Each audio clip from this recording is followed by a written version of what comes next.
Hello, good morning, student. I am Manthur Maurya. Today we discuss about difference between acute disease and chronic disease.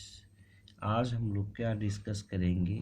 Difference discuss करेंगे जो acute disease और chronic disease में क्या differences होते हैं, क्या similarity होती हैं। तो यहाँ पे आज हम डिस्कस करेंगे difference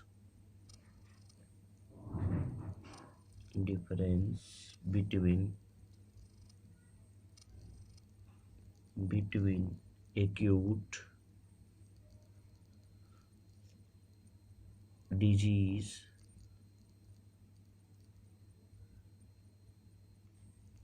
and chronic disease।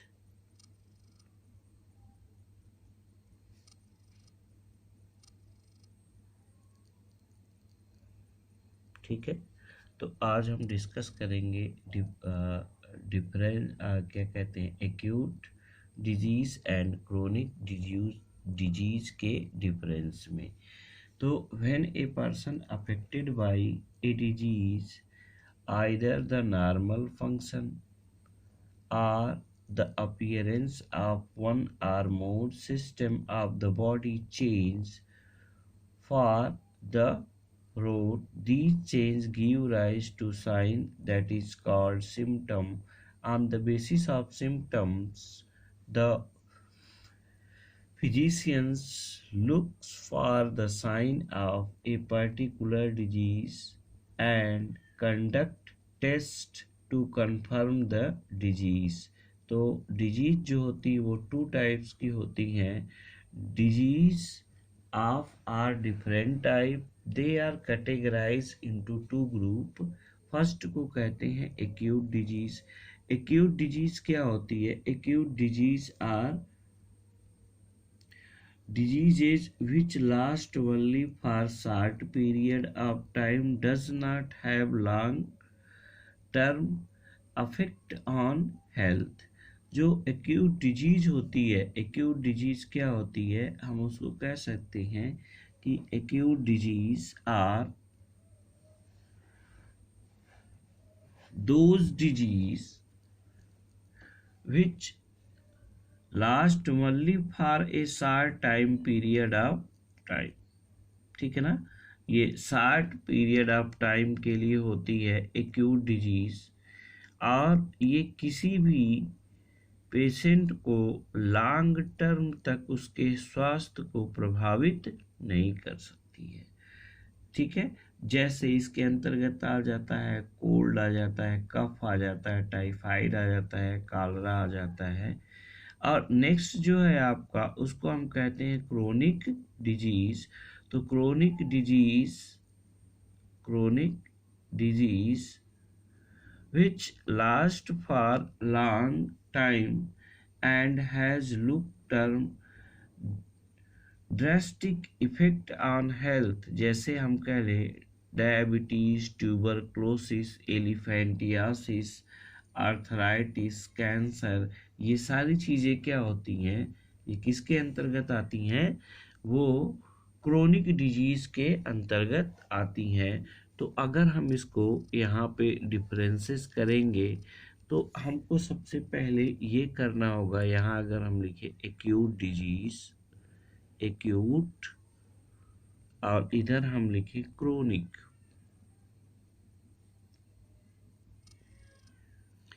Chronic disease,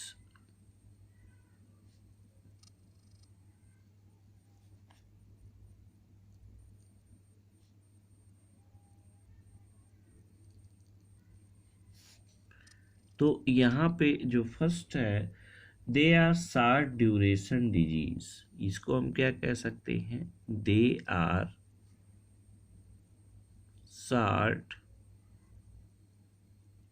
short duration disease. ठीक है, और इसको हम क्या कह सकते हैं? They are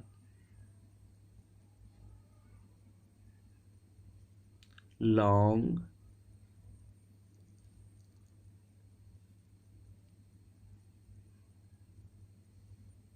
lasting disease, lasting disease, ये लॉन्ग लास्टिंग काफ़ी लंबे समय तक होता है। दूसरा अगर हम इसमें देखें तो दूसरा क्या रख सकते हैं, ठीक है, लॉन्ग लास्टिंग डिजीज। अगर हम इसमें दूसरा रखें तो दूसरा को हम ये कह सकते हैं, patient recover completely after cure,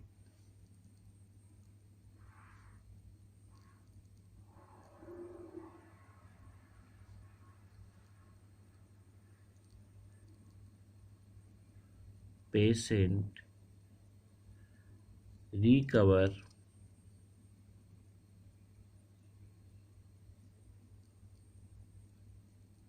recovers completely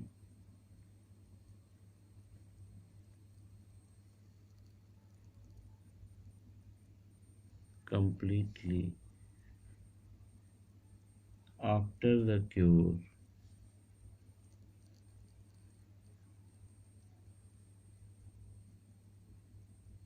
after the cure। Patient क्या हो जाता है कि इलाज करने के बाद वह ठीक हो जाता है। इसमें क्या होता है कि patient does not recovered completely, patient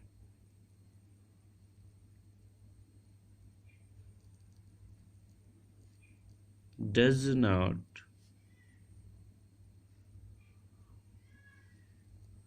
recover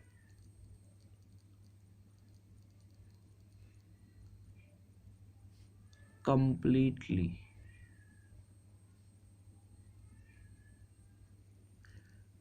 ठीक है। तीसरा अगर हम कर लें, देयर इज नो, इसमें क्या हो जाएगा, there is no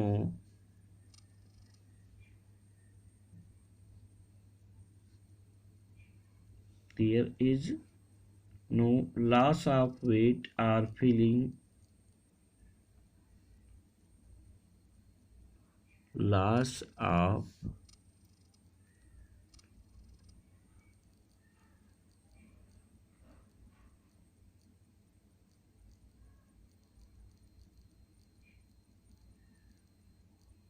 weight or feeling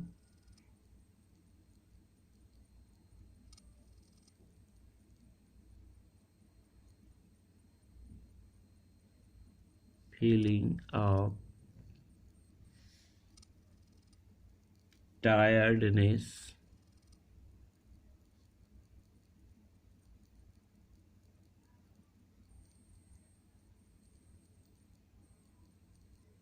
tiredness after work,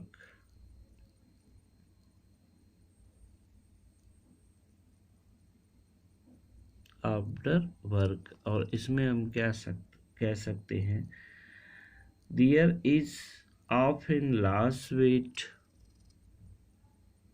there is often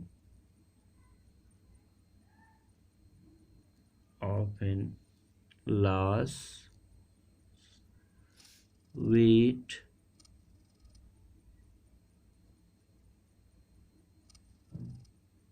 loss weight of feeling of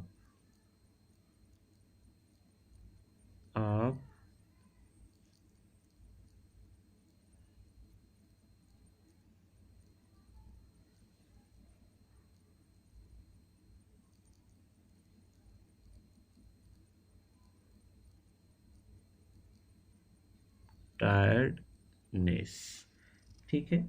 अब इसमें जैसे एग्जाम्पल के तौर पे हम क्या लिख सकते हैं कि इसमें एग्जाम्पल के तौर पे आपका कोल्ड हो गया, कोल्ड यानी जुकाम, ठीक है, कफ हो गया,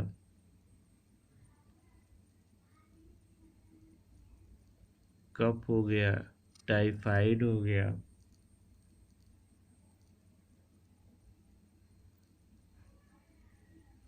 टाइफाइड हो गया, और फिर क्या हो गया, कॉलरा हो गया। कॉलरा, ये सारे इस डिजीज़ के क्या हैं, सिम्पटम है, या ये डिजीज़ है। और ये दूसरा इसमें हम क्या कह लें, क्रोनिक डिजीज़ का एग्जाम्पल क्या हो जाएगा, जैसे डायबिटीज़ हो गया। डायबिटीज़ ये ठीक नहीं होती है जल्दी, और ठीक ही नहीं होती कह सकते हैं हम। दूसरा है ट्यूबरक्लोसिस, टीबी जिसको कहते हैं, ट्यूबरक्लोसिस।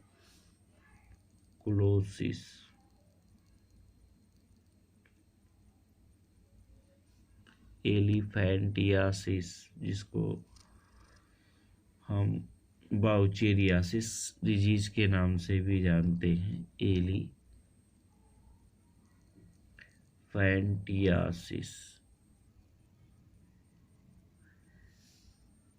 और फिर आर्थराइटिस,